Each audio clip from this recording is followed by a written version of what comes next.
Donc je vais proposer aux Français la chose suivante. Dorénavant,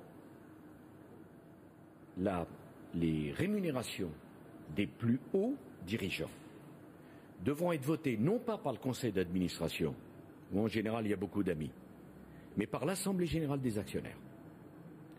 Les rémunérations des dirigeants devront être publiées dans les documents légaux que doit publier l'entreprise.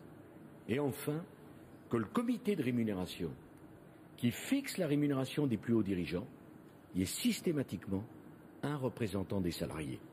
Il est normal que les salariés d'une entreprise puissent donner leur opinion sur le salaire de celui qui, tout en haut, dirige cette entreprise. J'ajoute 2 derniers mots. Maintenant, il faut interdire les retraites chapeaux. Les interdire purement et simplement. Il faut les interdire. Par la loi. Bien sûr, c'est le seul moyen de l'interdire.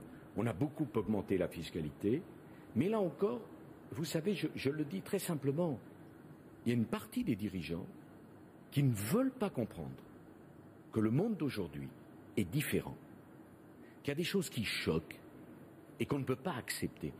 Au fond, je parle des retraites chapeaux des hauts dirigeants, parce qu'il peut y avoir des retraites chapeaux pour un certain nombre de cadres intermédiaires.